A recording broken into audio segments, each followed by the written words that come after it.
Hello, everybody. Welcome to At America. My name is Aninda, one of the e-guides here in At America, and we welcome our audience joining us on this event. At America is the U.S. Embassy's American Center, and our mission is to provide a space for young donations to learn more about the United States. On this event, we'll be having Parenting in the USA. Happy parents, happy kids. In the meantime, let's spice things up with a trivia. The question for today is: when is Parents' Day in the USA? Is it A, 4th of July, B, February 14th, C, May the 4th, or D, 4th Sunday of July? Well, take a guess and let us know your answer on our social media. because in the end of the event, we'll do a live shout out for those of you who can guess the answer correctly. Other than that, feel free to take a selfie and tag at America's Instagram account.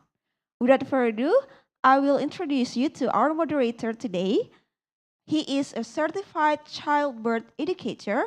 Please welcome Mas Matinu Iman Ramadan.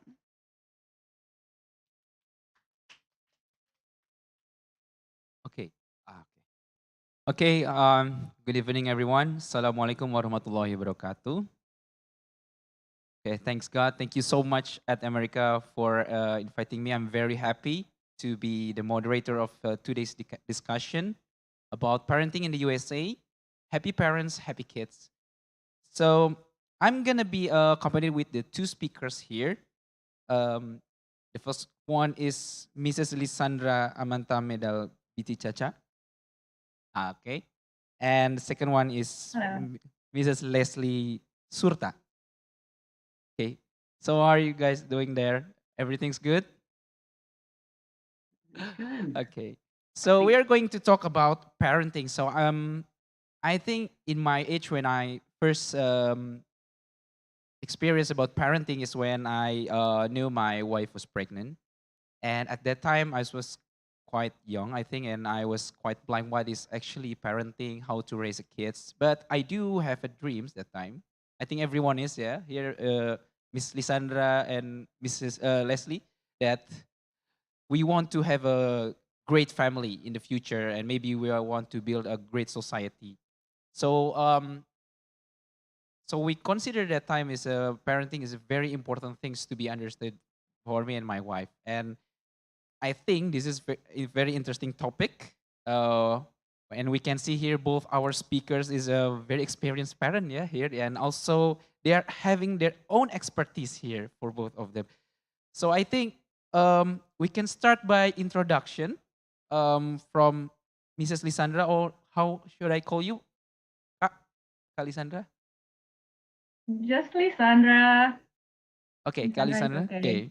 Yeah. So we are going to start by introduction by each one of you. Kak Lisandra, you can introduce yourself, and maybe because our topic today is about parenting, you can share how is some story about the your family life and your parenting life. Okay, please, Kak Lisandra. Yeah. Thank you, Inu, and thank you at America for having me. My name is Lysandra. I am currently here in Seattle, Washington, US. Um, uh, I am a researcher at a management and construction um, consulting company, working on a clean energy transition projects. Um, in terms of parenting, I have an almost 5-year-old daughter. Um, yeah, I don't know how long do I have time for introduction, but yeah, I became a first time parent back in 2017. I had a baby at the start of my PhD program here. I took civil engineering far from family and also with my husband, but we studied in a different state. So yeah, in the first years of my parenting journey, I could share a little bit of um, me being student mom with a daughter and also in a um, long distance marriage relationship, and also a little bit of maybe later about my daughter's medical journey. Oh, thank you so much, Kak Lisandra. So wow, okay.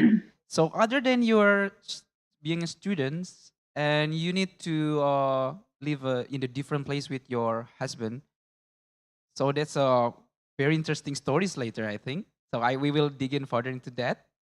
And Mrs. Leslie, I think it's time for you. Can you introduce yourself and maybe some your story about your family or parenting things? Thank you. Sure. Hello. Thank you for asking me to join your conversation today. It's interesting.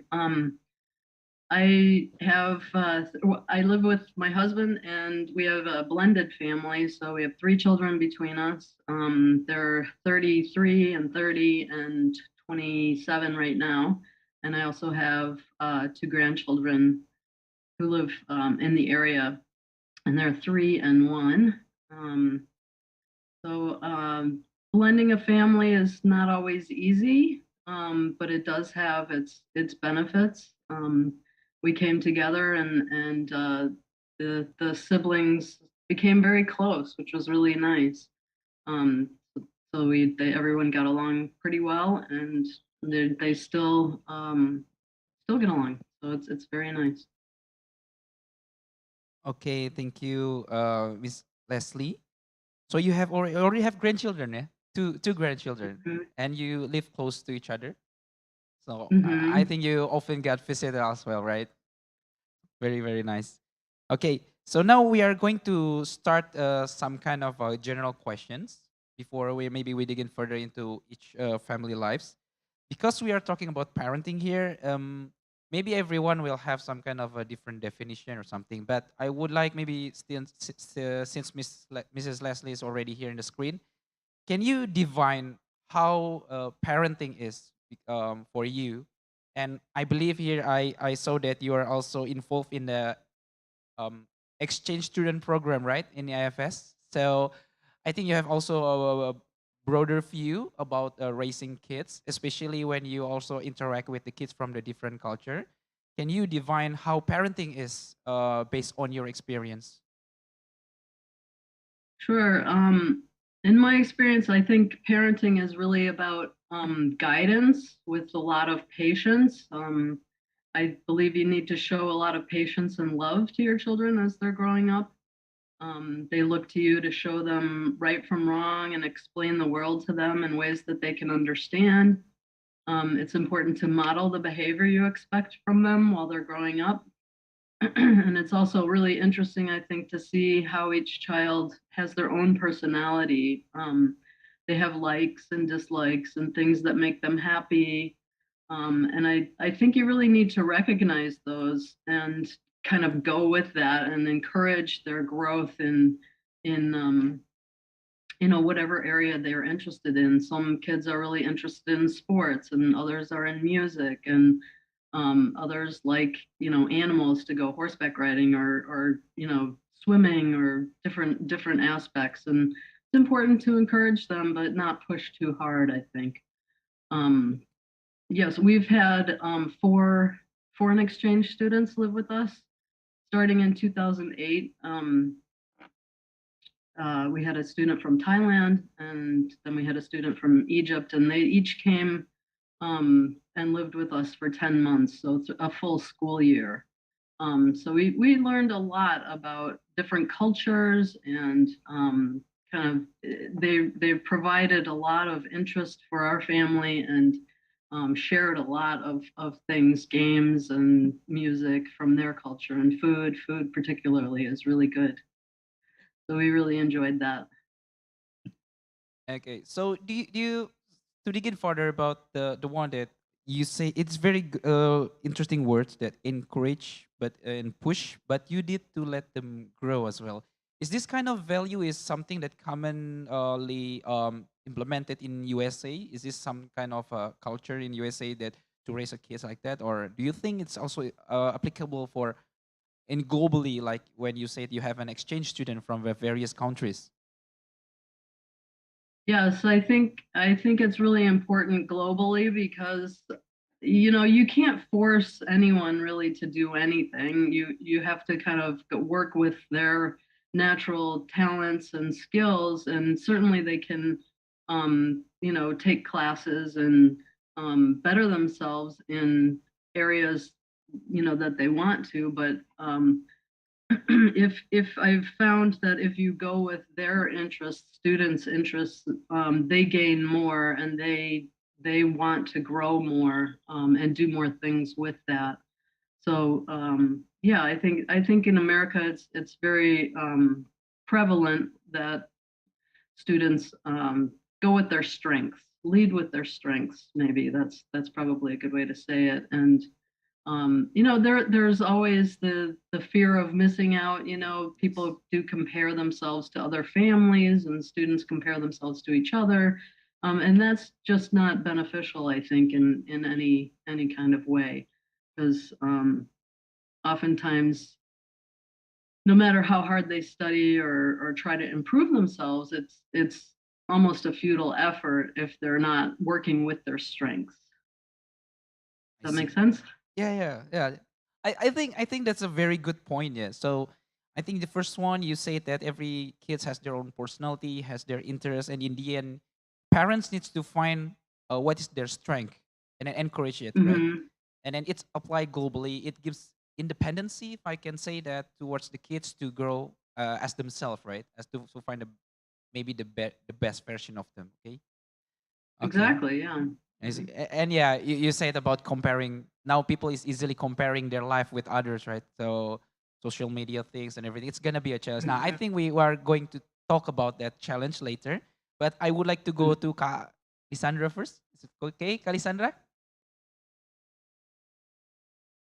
Yeah. Yep. Yeah. Okay. So the screen is still Ka Leslie here. It's okay. Okay. So Kalisandra, so you are parents coming from Indonesia, right? And then you are already like how long you already stay in USA, if I may know? I came here in 2015, so almost 7 years now. Okay, 7 years. So like the question to Leslie, I think this is very interesting because you were growing up in Indonesia and then you become a parent in USA, right? In the different countries. So I think how you divine and then make a maybe you of course you compare maybe the condition of become a parent in Indonesia and in USA, especially with your situation where you are becoming students. Maybe first thing, how you define your parentings for you, and then can you share to us what is the difference that you feel significantly happen in your life related to the parenting between Indonesia and in the USA? Okay, Kak. Yeah. I think to answer that parenting definition, I would say I agree a lot about from what Leslie mentioned. Definitely, a parent is an encourager for their child to care for and raise and teaching love, and actually also receive love at the same time from our child. Really, that what I want to add here from my personal experience is that I'm a true believer that the saying about it takes a village to raise a kid, it just cannot be more true in my situation personally that I mentioned before. So I literally had my baby like at the first quarter of my doctoral program, and you can make that separate, and it's still a challenge. And now that it's combined, so it's just literally um, unbearable for me without seeking help from many people in many communities. I cannot tell you how many how many people that I will say help raise my daughter, especially in her first 2 3 years of her life. Yeah, so when my daughter was born, she was born with a medical condition. It's a life-threatening disease, and at that time, I had to decide whether I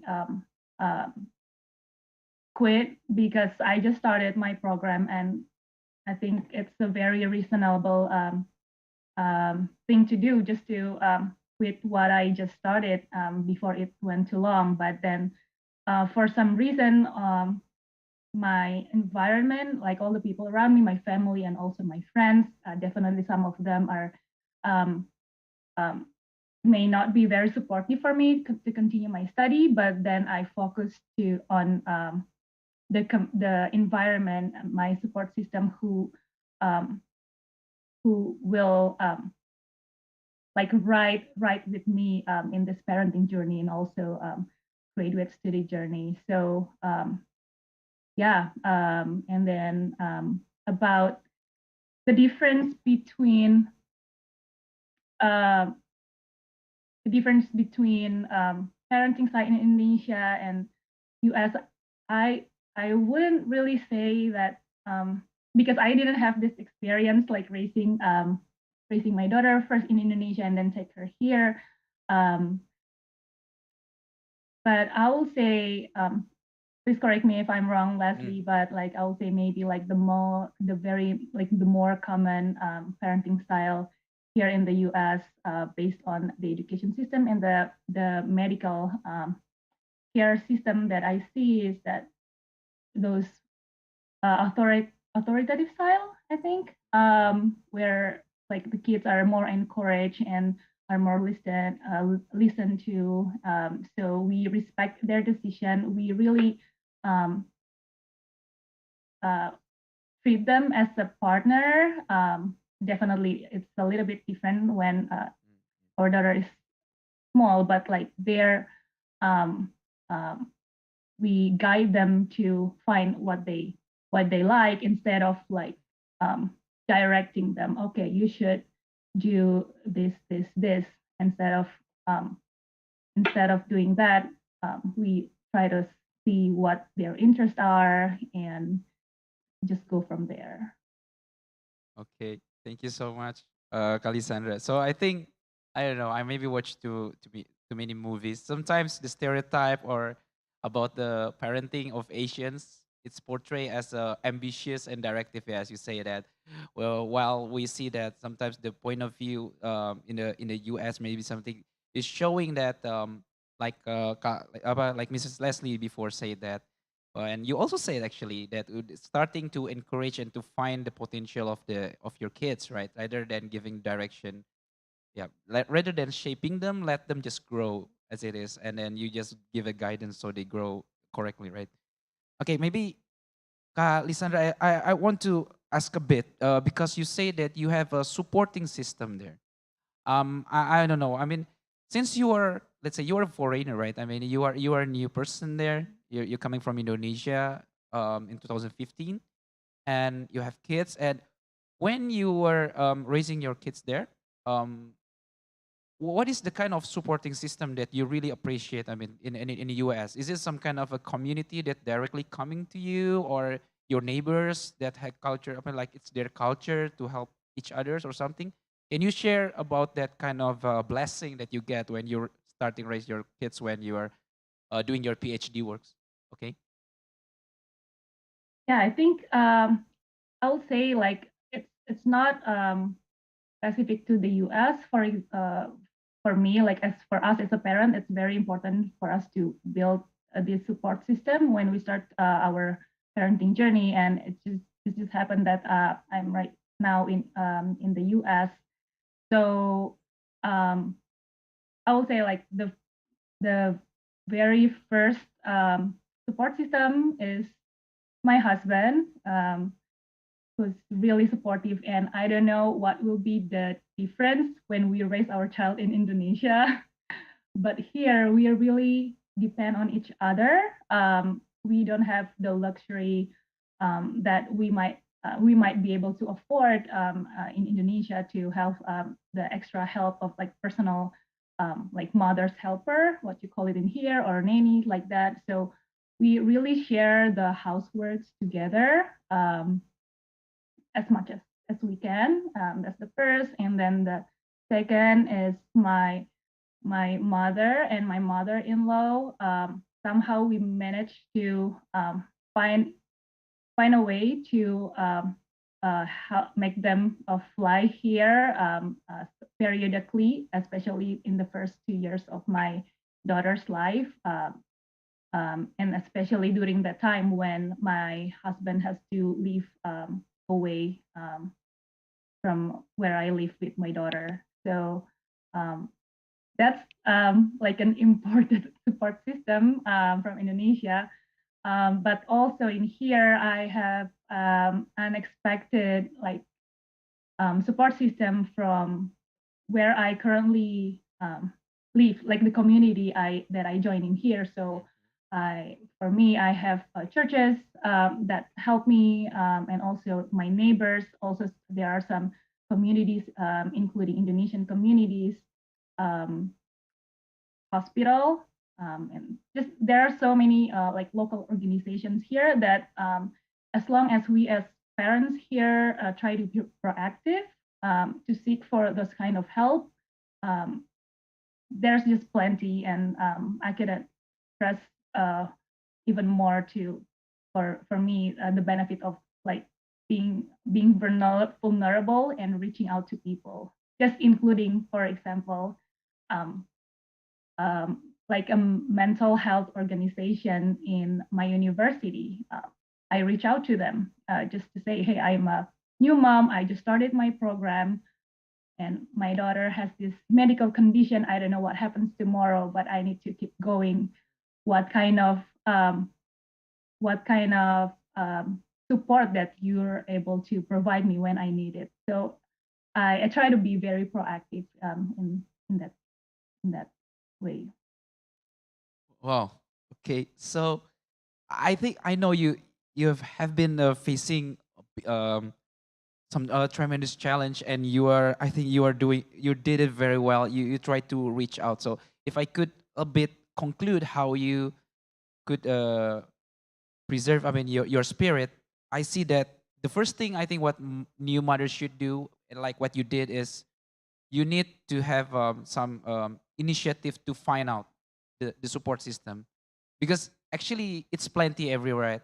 You say even your campus have their like mental consultation um, place, and then you come there and then you share your concern and everything, and then people come. So in the end, you got the support system that you needed, because I know I personally heard, because I'm in the community of childbirth educator, and sometimes I heard stories about the new parents, the new mother, that even unfortunately they didn't get the support they needed from even their closest relatives, sometimes very judgmental and everything towards how they want to raise the kids, how their mental condition. And it is very grateful to hear that you can survive basically the challenge there, and then you are become very strong mother there. And also head off to your husband, yeah, your closest support. Although you are living so far, but you still can nurture your child together and you share the works. That's a great story, and I'm really happy to hear that. So I think now I'm going to Mrs. Leslie after we hear some inspirational stories from Miss Lysandra, and as a mother of three children and also a grandmother of two grandchildren, I think if you're saying things, I think your children who's already become a parents, what is the attitude or the basic things that you always convey? Maybe not only to your child, but also to anyone who seek for some parenting advice. What do you think is the basic attitude that every parent should have? Well, my grandchildren are really small right now, so the I don't know, the basic attitude is just care, showing care and support to both the mom and the child. When COVID hit in 2020, I was not told not to come into work anymore, and my granddaughter was in childcare at the time, so I immediately babysat her because my stepdaughter was in an essential position, so she had to go to work. So I spent 3 months full time babysitting and trying to continue my work on Zoom because everything moved to Zoom. So I tried to support her the best I could, and it just that was quite a situation that nobody really saw coming, and you just did the best you could. So I think that's what we all really tried to do. So the first thing is to put that you say the first thing is to be care to the kids, right? Whatever it is, and then um, after care, maybe it's gonna be implemented further into maybe trying to find the best source of how parenting should be and everything. And I think you brought up COVID. I think COVID is a game changer. I agree with that. It's not only in the business, right? It's not in the business sector about work and everything, but also towards the parenting. I heard a lot of stories in Indonesia where the parents is actually not ready to stay together with their kids for a long time at home together, right? So Yeah. yeah, I mean, I heard a lot of stress stories also, but I also heard a lot of happy stories where they actually like find the family that they want to be because they are forced to saw their kids directly every day for more than 8 hours. Yeah, because usually we go to office 8 hours working, commuting, and everything. So in the USA itself, I mean, uh, do you think that the COVID pandemics become also the game changer in the parenting world? I do. I totally agree with you. I think people had to find all new kind of methods to um, help parent, whether that was, enabling their child to learn from home if they needed to, help with their Chromebooks or help with, accessing the online education or just occupying them, with toys and things at home. Definitely, it was a game changer, and it did bring families together in ways that we really didn't anticipate. But I do think that it was a good thing after all. I think it slowed life down a little bit. It made us take a little bit of a pause and really kind of just spend some quality time together. I mean, sure, it was frustrating at some moments when, tempers get a little frazzled and people can there's not enough to do or there's not enough room or so it made us become a little more problem solving and in terms of getting access to the things that everybody needed. But yeah, it was an interesting time, that's for sure. Yeah. Me too. Also, I experienced that a lot. Like, I need to communicate to my young son that time that I need to have meeting with my laptop, not in with person. While he was so small that time, what he knows laptop is about videos, games, and everything. Yeah. Yeah, to make him understand about it is it's very challenging. And you also brought up that the parents need to learn. For example, in Indonesia, we have that it's everyone is becoming students from the laptop, and parents who didn't care so much about technology that time, they are forced to understand Zoom, screen sharing, Mhm. and everything, right? And I think I'm gonna ask some topic that brought up by at America here about anxiety. I think if we are talking about anxiety during COVID, maybe how you consider the what is the momentum that makes the anxiety of the COVID and become together in family and house cannot go together? What caused the bounce back? What makes people realize and uh, changing from maybe dreading with the condition and then bounce back into building better family. In maybe from you first. I think after this I will go to Kak Lisandra, to Mrs. Leslie first. Um, so how do parents deal with that anxiety? Yep. Is that what you're asking? Yeah. Yeah. It's not easy. I think that having a good support network, either maybe a group of friends that have children the same age that you can get together with maybe or even on Zoom, so you can share, struggles or share solutions to problems, um, is a good thing. And during COVID, I mean, obviously we weren't going anywhere, so having the like family support is was really imperative at that time. Yeah. I see. So family first, right? Try to reach out to family to help each other guidance the anxiety. Okay, and then now we go to Kak Lisandra about the question. One of the question that we want to have a tips from you here. Also, how you climb up the hill after you realize that you have some kind of challenge. I think everyone, when starting to be a parents, have their, maybe they're questioning themselves. At least that's what happened to me. I start questioning myself. I think that's the start of the anxiety. And then everyone has their own challenge. And maybe for Kak Lisandra, who's starting their study, and also her husband also in the study as well, and there are some kind of a blessing for their family to face together about the medical conditions of her daughter. What do you think, Ka Lisandra? How people should face the anxiety when there are so many challenges as a new mother or new parents?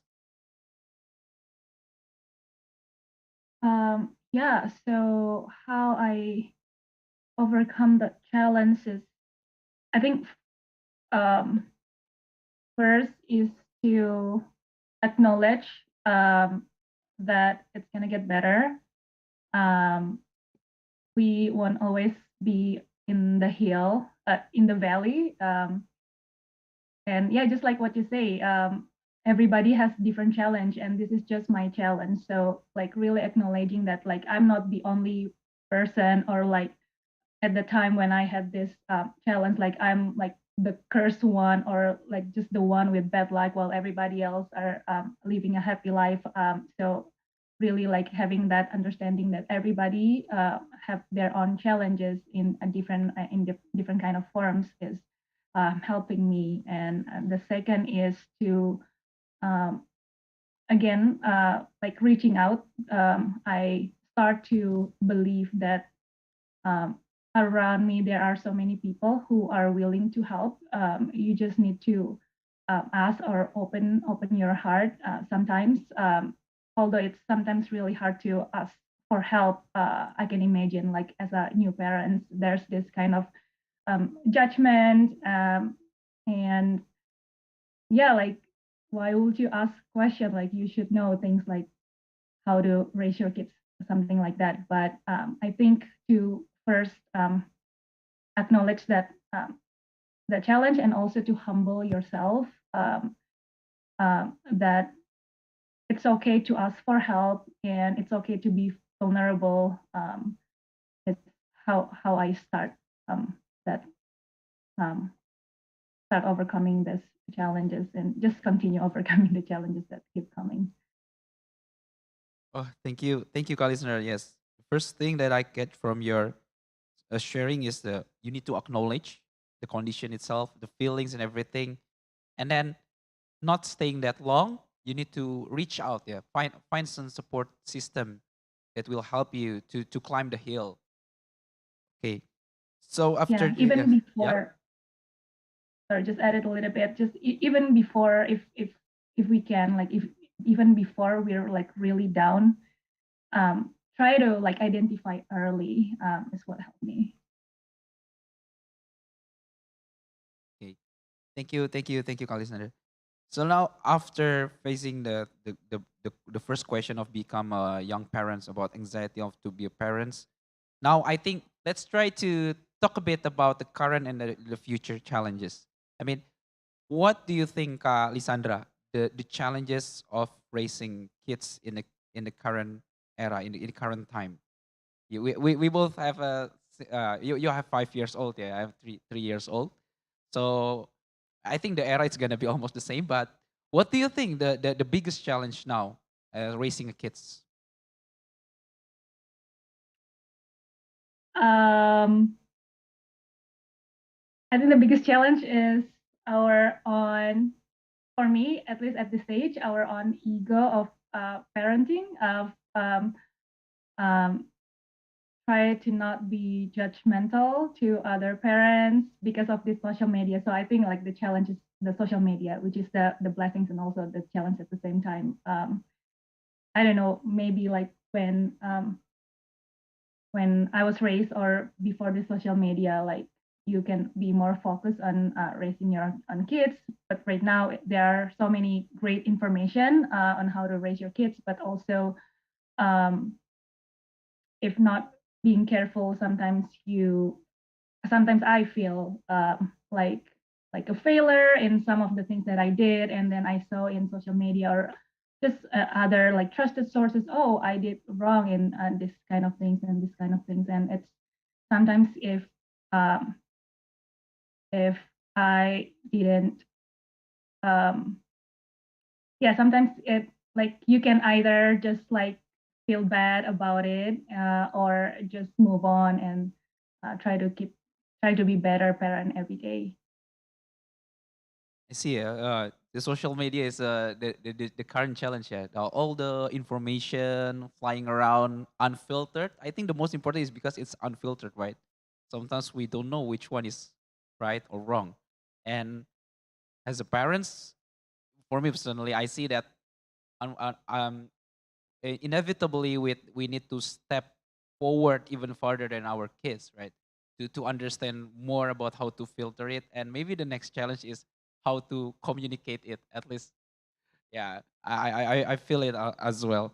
And yeah, we both, I think we both brought up in Indonesia in the same era, right? When there is no subscription, no Netflix, no those kind of entertainment, and then we are bounded by the time of the private TV station. And when there is no cartoon and it goes to the news, then we stop, right? I mean, we can be guided by that. Okay, to Mrs. Leslie. So, um, what do you think? I mean, compared to all your parentings from your kids to your grandchildren, you saw a lot of change, right? And even you are you got even your kids from other countries, right?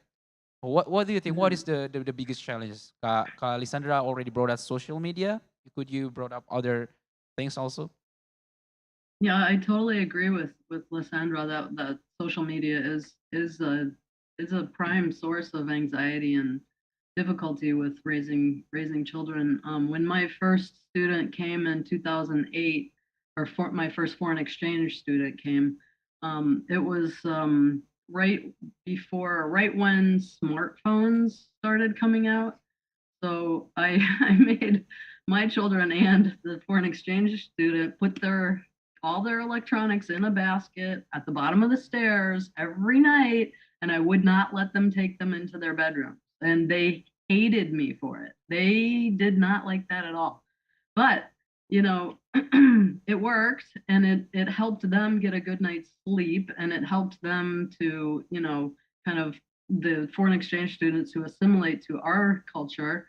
And I didn't do that for the entire 4 years that I hosted students, but I still think that electronics they're so addicting to people that they either use them, or the excuse is that they use them as an alarm, and so they have to have them right next to their bed all night, and then it just wakes them up. Excuse me, wakes them up because people text them, and so I think it's a big intrusion in people's lives. But also in our country, at least, politics and the way our government works right now is a big factor, in my opinion, for as a challenge. For parents. Just all the programs for early childhood, Head Start. There are some really good educational programs, but it just depends on who's in power and how those things are working for young parents to take advantage of those. They do get some, tax breaks on their on yearly taxes if they have children. So that works, but it it provides a little bit more instability in our country when we have so many differing opinions. Oh, okay, yeah. So social media and electronics so great. Even for adults, I think now there are so many self-development videos and so on, and they advise us adults to do what you did with with the students, with your kids on 2008, to put all your phones separately before you're going to bed. Yeah, I think that's also the great challenge, that kind of instantaneous dopamine pump through that electronics. So, yeah, we need to manage it better rather than being managed by them, I think. Okay. So I think we can go to the Q&A from the audience. We have this question from our audience online.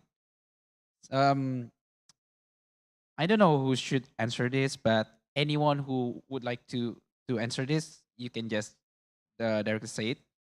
So the first one we have Diana here through Instagram. The question is about baby blues. I think it's also common terms, right? Coming into parents. So what do you think? How we overcome baby blues? Anyone wants to share their thoughts about it? Kalisandra? Oh, you want? Um, Okay. yeah, I know that term, and I kind of anticipated that. Although I'm thankful that I didn't have that baby blues experience. Um, but then again, like if in terms of like any tips, if anybody experience this baby blues, is to reach out, or if I might say from my personal experience, maybe it's baby blues is one kind of like mental condition for a new mom, but I also had this not baby blues, but related like mental condition, because like just a few weeks after my daughter was born, she was diagnosed with a very like rare, critical, and life-threatening disease, and so I really just didn't have time or have the luxury to rest and to like nurture my baby in a normal way. So we spent so many days in the hospital in her first 2 years of life. So, and again, I think the only one tips I can offer for that is to reach out. Just don't wait until it sink in, that feeling sink in. Just reaching out. Like for me, like I had this condition where I just feeling very sad, the saddest time in my life, and also the happiest time in my life happened at the same time as a new mom. And I just have a lot of discussion with my circle, with my support system, including my husband. And then we kind of identify, okay, we should mitigate this. It could be like dangerous if we can just like keep going and just like keep this survival mode, just like going to, yeah, just like keep trying to ignore that feeling of like mild depression. I think that's what we identified for me and my husband, and that's why I um, I reach out to the mental health organization in my university before I was like confirmed depressed. But like I said, hey, I have this mild sign of depression. What kind of thing that you can offer for me? Like right now, I think I'm still okay, but I don't know what happens tomorrow. So like really have that um, be more prepared before it's too late, things like that. And then also, um, I'm thankful. I think in terms of the U.S. Situation here, the healthcare system is very integrated with this kind of support. So you can reach out to the the the doctors, and they have this social worker. They have this um, person that supports you in terms of your spiritual, based on your faith, and just different kinds of specialists that's helpful for the mom. So we can just say what we're feeling and our concerns to the doctor, and then they will point us to the right person that can support us. Okay, thank you so much, listener. So I hope to Diana, I hope that answered one of the question. So I think I'm gonna give the second question to Mrs. Leslie. Do, this is coming from from Gaby. So the question is, do I measure my success as a parent by the quality of the relationship or by how effectively I can control my child? Quality of relationship or how I can control my child? What do you think, Mrs. Leslie? Well, given those two choices, if those are your only two parameters, I would go with the quality of the relationship.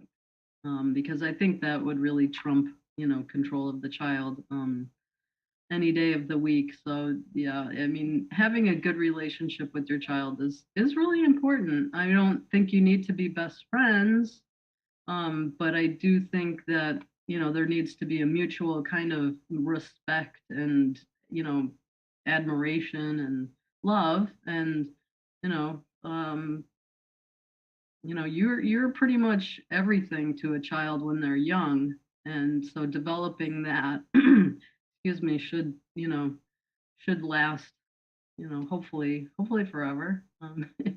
If you're lucky, think that it will. Okay, thank you so much, Mrs. Leslie. So now we have a question from audience offline here. Okay, you can start your question and Okay. introduce yourself first. Okay. Okay. Thank you very much for the opportunity. My name is Bunga. Thank you for the sharing sessions, Miss Lysandra and also Miss Leslie. I'm not married yet, but I really love to learn about the parenting and how is it to be a parent someday. But I have one question actually is in my head.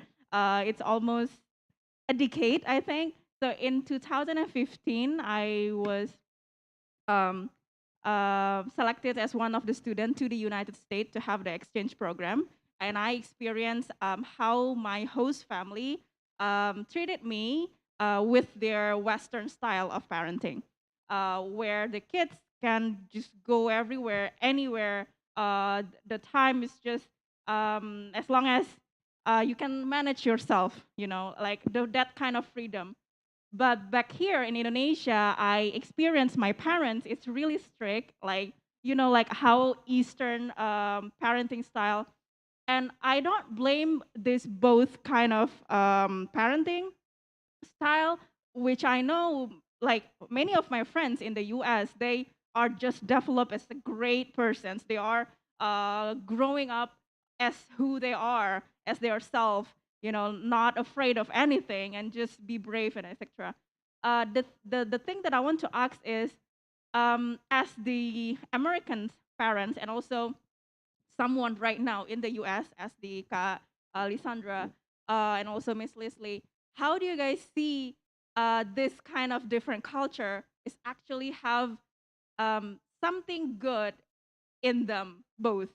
How the society should bring up this different culture to create a good kid, to create a good family? As the eye of an American, maybe Miss Leslie can relate how you see this kind of freedom that parents in the US gave to their children can give the good output or the good income to the kids. And also Miss Lysandra, how you see the different kind of the culture in the East and also in the West is actually different, and how it's good in each way of them. Thank you. I can't speak for raising children in Indonesia. I think Lysandra can speak better to that. But in America, I think the kind of main impetus is developing independence.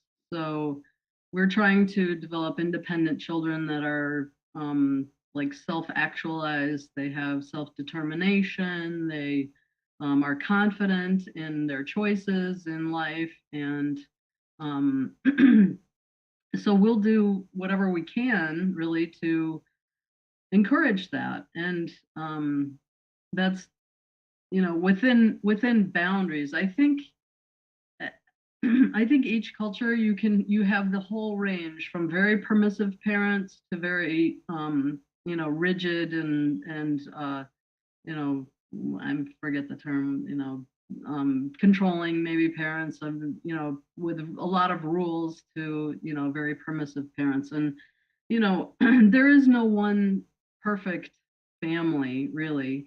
Your perfect family is really your own. I mean, that's your family and that's your culture, and that's okay. There's nothing wrong with your family and the way you were raised. And if you have a little bit of both, that's even better.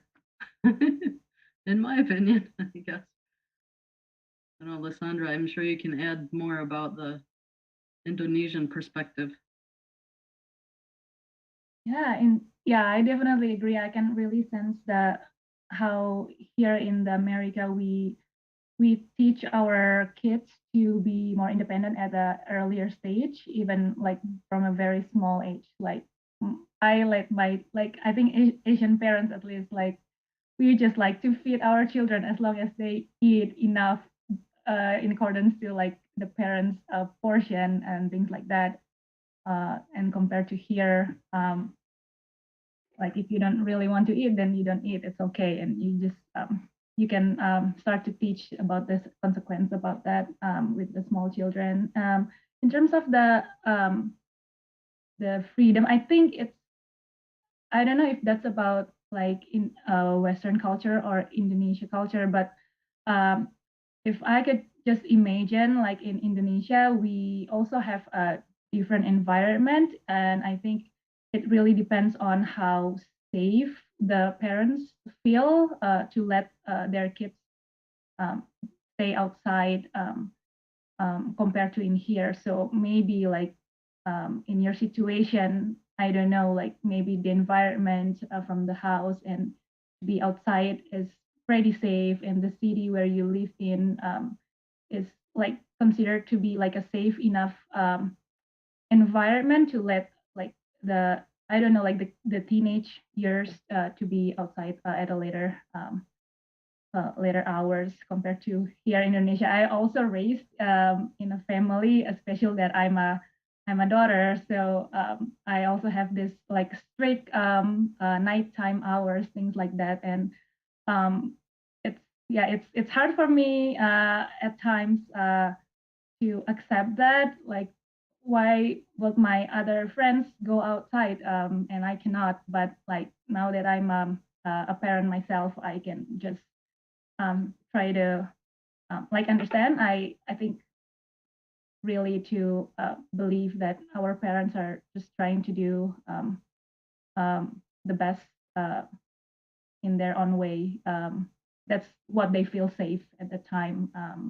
I also don't know, like if in here I will let my kids to go out like late without me being knowing like where she's going or things like that. Okay, thank Hopefully you. that helps. Yeah, thank you, Kalisandra. So I got two interesting quote at least from you, both of you, from Leslie, from Mrs. Leslie. The first one is, "There is no such thing as a perfect family. The perfect family is your own."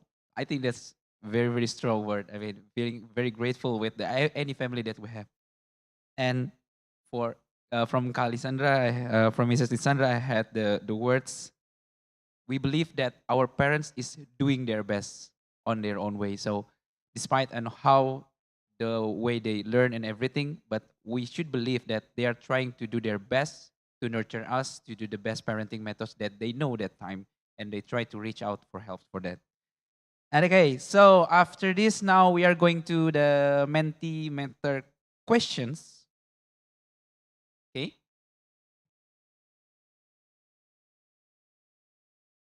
Okay. Okay. Oh, this one, yeah. Okay. Are you ready? For anyone's online, you can start scanning the barcode here. Okay. So we are going to have, wait, this is 4 questions, right? Okay, 4 questions. Okay. And oh, sorry, 5 questions. Okay. Thank you. Thank you. Sorry. So we are going to have 5 questions here in the Mentimeter questions.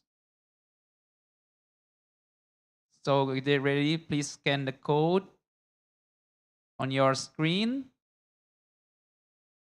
Okay, we are going to start, yeah? I'm going to count from three. 3, 2, 1.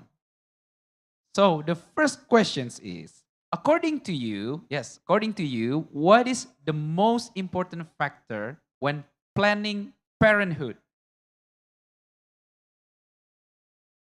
Yeah, you can say anything, right? I mean, you can write anything. What do you think this is the factor? Okay, okay, finance. Oh, maturity. Okay. Any words that you consider very important? tuition fee. Yeah, okay. Yeah. Okay, guys, pop up with another suggestion. Okay, finance. Okay. Maturity, economic stability, emotionally stability. Okay. Maturity, finance, economic stability is quite near. Maturity close with the emotional stability. Okay, what is emotionally prepared? Okay, support systems. Okay, capability to love. Okay, wow, we get some very good answers here. Okay, so are we ready to go to the second questions now? Okay, let's continue. The second question. In general, what do you think about being a parent? Ah, for any one of you, even if you're not married yet, I think we can have the answer. What do you think about being a parent? Difficult responsibility, okay?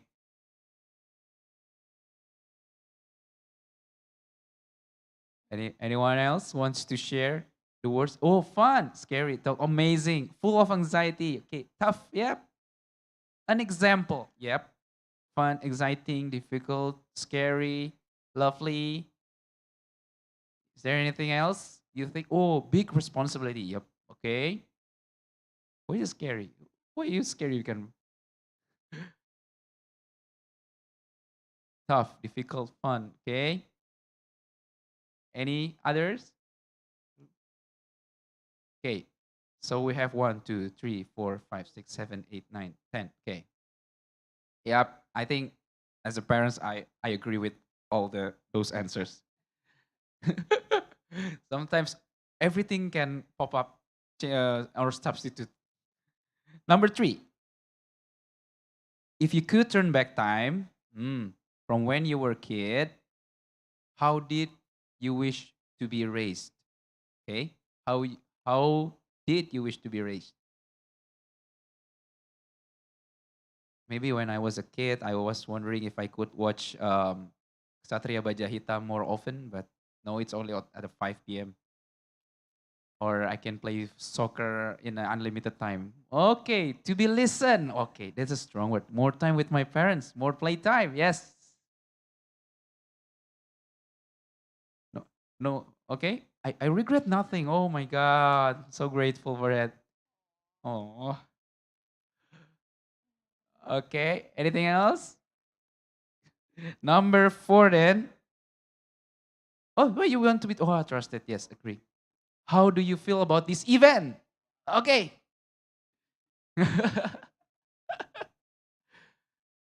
Hopefully you guys enjoy this, yeah. All the offline team here and also online.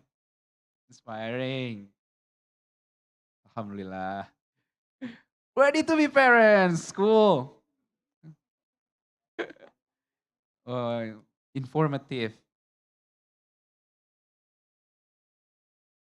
interesting, insightful, amazing, lovely, fun. Well, so glad to hear the feeling. Okay. So I think anything else? Any other pop art interesting? So want to get married tomorrow? Who write this down? Such an impactful event, yeah? Uh, very impactful event now. Okay, now we are going to the last questions. It will be multiple choices. Okay, on a scale from 1 to 5, where 5 is the highest, would you recommend your friends and relatives to join at America's events? Yes. Oh, definitely. Yeah. Okay, yes. Oh, yes. Okay. Wow. Okay, at least number 4 and 5. So, congrats at Americas. We will have more audience after that for your events. Woo! Okay, now, um, so we are finished with the session. So I think I'm very grateful to Mrs. Lisandra and Mrs. Leslie. It was a very insightful discussion. I'm enjoying it so much. I think everyone is here in the team at America, offline audience are also online audience, also very happy. Maybe you have the last words from you, from each one of you. Maybe from Lisandra first, and then from Miss Leslie, from Mrs. Leslie. Okay, from Mrs. Lisandra, you can start your last words for this event. Yeah, thank you so much for having me. I really enjoy sharing a little bit of me and my family. And I think I like the title, The Happy Parents and Happy Kids. If I can just add, I think that term is mostly, from my understanding, is more on the responsibility of us parents. Like, no matter what, you should be happy in order for your kids to be happy. But I think I'll also add to remind us that it also goes both ways, that we can also find happiness from our happy kids. Like, our kids have their own joy, their own like pure joy and happiness without us sometimes. And it's the art of parenting is sometimes the art of finding this small moments that we can see our kids smile or happy, and that just kind of brightens our heart, right, as a parent. So it's also happy kids and happy parents for me. Thank you so much, Kalisandra. So, Mrs. Leslie, your last words for this event? Yeah. Yes. Thank you so much for inviting me to participate. I really enjoyed it, and I just want to, I guess, encourage people who feel frightened about parenting to try to maybe learn a little bit more about it. And it's really not that hard. It's a natural kind of thing, and it's something that you gain more from, I think, than you really realize at the time. It's parenting is, yeah, it's hard. It can be really hard sometimes, but it's also so gratifying and so wonderful. So it's really really beautiful, and something that you shouldn't really miss out on in your life. It's something that's um, encourages personal growth in everyone. So it's wonderful to do. Thank you so much. Thank you so much for both our speakers, Ms. Lissandra and Ms. Leslie. I hope you guys have a good day. And thank you so much at America for facilitating this discussion. So I hope everyone's enjoyed the discussion, and let's raise our kids in a great villages together. Okay, thank you so much, and goes back to you at America team. All right, once again, give a big round of applause to our speakers and moderator. It was very insightful, and we are still wondering who is among us who is ready to be parents. Okay, so early in this event, we had a question of the day. The question was, when is Parents' Day in the USA? And the answer is the fourth Sunday of July. Shout out to @justari ID from Instagram for answering correctly. Thank you so much to everyone who has participated to our question of the day. Don't forget to tune in next time and catch a chance to get a live shout out from us. You may be wondering how to develop an awesome idea with a place like this. Very easy. Simply go to our website and submit your proposals, ideas, and then click create a program. And then after that, click collaborate with us. All the event's proposals will be reviewed and your event might be featured here soon. While you're on our website, make sure to subscribe to our newsletter to get our weekly event updates. You can also find us on Instagram, Twitter, and Facebook at AT America. You can get fun content, giveaways, and so much more. Also, subscribe to our YouTube channel. Again, thank you for joining us. My name is Aninda, and see you next time. Bye bye.